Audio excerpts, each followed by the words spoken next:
할렐루야. 오늘도 좋은 날, 복된 날 되시기를 바랍니다. 하나님의 기쁨이 여러분 안에 충만하시기를 진심으로 축복합니다. 오늘은 에스라 1장 1절로 11절의 말씀을 중심으로 해서 하나님의 신에 감동된 사람들이라고 하는 제목으로 함께 은혜를 나누고자 합니다. 오늘 우리에게 주시는 하나님의 말씀은 에스라 1장 1절로 11절의 말씀 중에서 1절로 5절의 말씀을 봉독하겠습니다.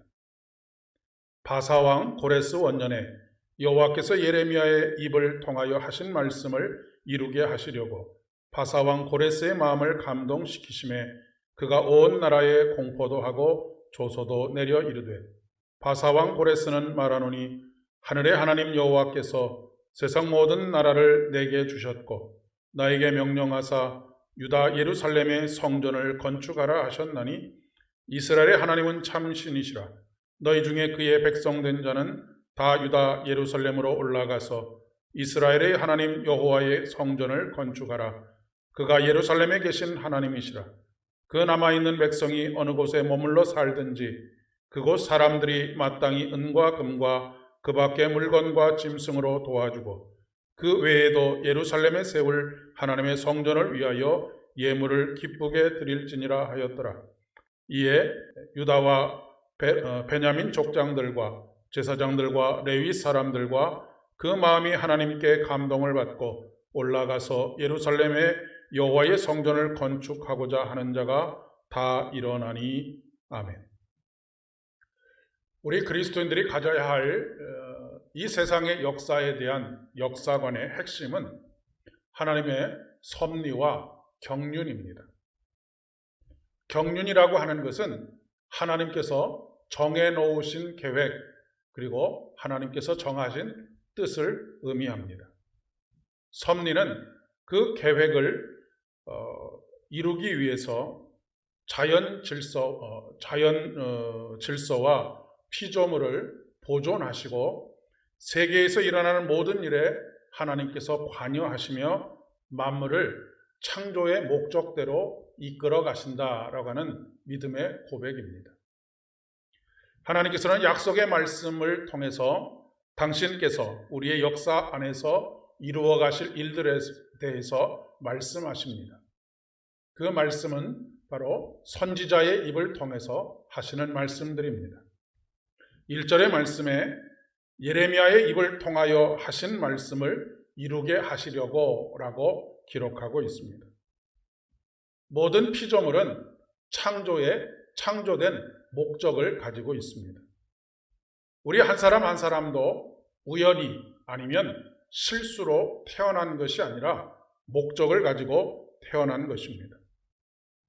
우리 한 사람 한 사람은 이 땅에 태어난 목적이 있습니다. 그리고 우리 한 사람 한 사람을 통해서 이루고자 하시는 하나님의 뜻이 있습니다. 그리고 그 뜻을 이루어가기 위해서 하나님께서는 오늘도 섭리하시는 것입니다. 하나님께서는 모든 것을 합력하여 선을 이루십니다. 하나님께서 하나님의 목적을, 창조의 목적을 이루어 가시는 일에 있어서 수단과 방법을 바꾸시는 일은 있어도 그 목적을 바꾸시는 일은 없으십니다. 반드시 그 하신 말씀을 이루시는 하나님이십니다. 그러니 우리가 그분의 뜻을 깨닫고 순종한다면 우리의 삶에서 직면하게 되는 어떤 환경이나 여건의 불편함, 어려움들로 인해서 낙심하거나 좌절하거나 두려워하거나 불안할 필요가 없다는 것입니다. 우리가 오늘도 하나님의 말씀 앞에 서는 이유가 바로 여기 있고 두려움과 떨림으로 그 말씀을 우리 안에 받아들이는 이유도 바로 여기 있습니다. 하나님께서 모든 피조물들을 하나님과 동행하실 때 사용하시는 방법이 하나님의 감동하심입니다. 감동은 히브리어로 헤이르라고 하는 단어를 사용합니다. 밝게 비추다, 일으켜 세우다라고 하는 의미를 가지고 있습니다. 하나님의 생명의 빛이 하나님의 형상대로 만들어진 영혼의 내면에 비추어지는 것을 말하는 것입니다. 말씀의 능력이 우리 안에서 살아 역사하시는 것을 말씀하시는 것입니다. 그런데 오늘 본문에서 한 가지 눈여겨보아야 할 것은 하나님께서 고레스 왕을 감동하셨다라고 하는 사실입니다. 고레스는 이스라엘 민족의 입장에서 보면 철천지 원수와 같은 적국의 왕입니다. 느부갓네살 왕 때로부터 유다 민족들이 겪어온 종살이의 서러움과 고통과 아픔을 생각한다면 결코 쉽게 용서할 수 없는 사람이지요. 하지만 하나님께서는 그를 감동하셔서 하나님의 뜻을 성취해 가십니다.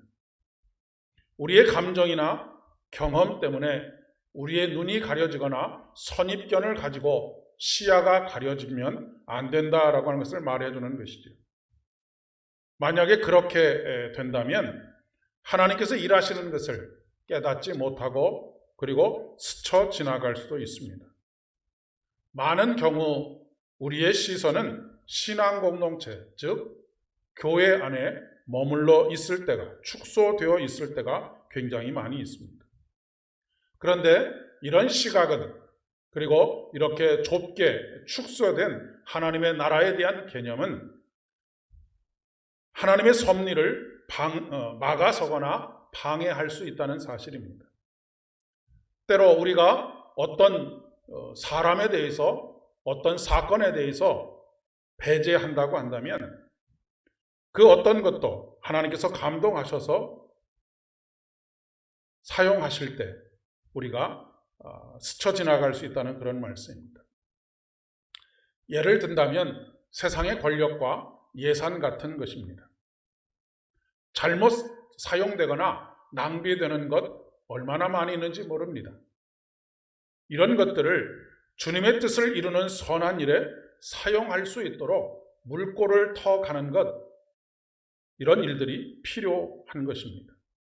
물론 구체적으로 하나님의 뜻을 성취해가는 사람들은 우리 그리스도인들입니다. 5절의 말씀에 이에 유다와 베냐민 족장들과 제사장들과 레위 사람들과 그 마음이 하나님의 감동을 받고 올라가서 예루살렘의 여호와의 성전을 건축하고자 하는 자가 다 일어나되 라고 기록하고 있습니다. 중요한 것은 하나님의 신에 감동되는 것입니다. 하나님의 신, 즉 성령에 감동되는 것은 은혜요 축복입니다. 그 하나님의 신에 감동되는 것은 전적으로 하나님의 뜻과 의지에 달려 있습니다. 하지만 하나님께서는 사모하는 자들에게 이 은혜를 베풀어 주시겠다고 약속하십니다. 또한 제자들에게 예루살렘을 떠나지 말고 하나님의 신 곧 성령을 기다리라 라고 말씀하기도 하셨습니다. 오늘 하루도 하나님의 신에 감동된, 하나님의 신에 충만한 복된 하루 되시기를 바랍니다. 기도하겠습니다. 은혜가 풍성하신 주님, 감사를 드립니다. 오늘도 우리를 주님 앞에 부르시고 성령으로 충만케 하시며 충만케 된 우리의 마음 가운데 하나님의 음성을 듣게 하시고 오늘도 우리에게 주어진 하루의 삶 속에서 하나님의 뜻을 이루어가는 하나님의 동역자 삼아주셔서 감사를 드립니다. 예수님의 이름으로 기도드립니다. 아멘. 오늘도 복된 하루 되시기를 바랍니다.